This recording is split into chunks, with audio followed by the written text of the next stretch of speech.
ہم امت بن جائیں گے تو سازشیں خود بخود جواب ختم ہو جائیں گی، سازشیں خود بخود اپنی موت مر جائیں گی اگر ہم اللہ کے رسول صلی اللہ علیہ وسلم کی امت بن جائیں گے۔ وہ حدیث آپ نے سنی ہوگی کہ نبی کریم صلی اللہ علیہ وسلم نے فرمایا، ہمیں اصل میں مسئلہ ہی کوئی نہیں ہوتا، ہم تو اس بات پہ خوش ہیں نا، نمازیں ہو رہی ہیں، روزے چل رہے ہیں، وہ ٹھیک ہے۔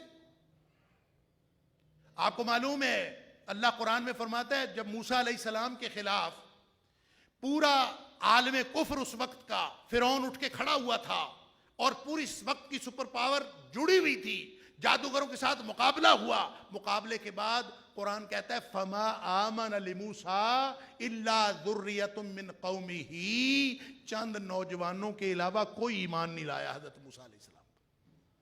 آپ کو پتہ ہے اس کا فرق کیا ہے؟ اس کی میں لمبی تفسیر میں جانا نہیں چاہتا۔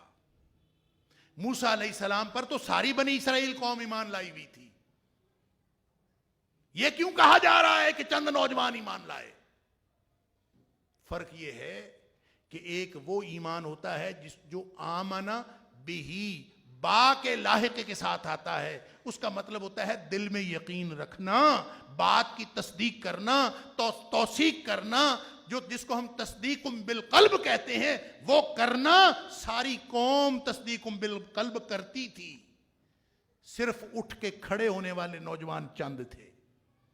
فما آمن لموسیٰ، جب نوجوان کھڑے ہوئے الا ذریۃ من قومہ، وہ جب کھڑے ہوئے ہیں اللہ فرماتا ہے علی خوف من فرعون وملئہم ان یفتنہم، ان کو پورا خوف تھا کہ ہم موسیٰ علیہ السلام کے ساتھ اطاعت کے اور ان کا سر تسلیم خم کرتے ہوئے ان کے ساتھ جب عملی طور پر ہم کھڑے ہوں گے تو فرعون اور اس کے سردار ہمارے ساتھ کیا کریں گے ان کو پورا پتا تھا۔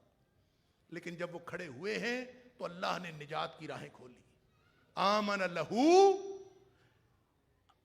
لغت میں دیکھیں آمن لہو کا معنی ہوتا ہے انقاد لہو او اطاعہ، اس کے سامنے سر تسلیم خم کر دیا یا اس کی اطاعت کی۔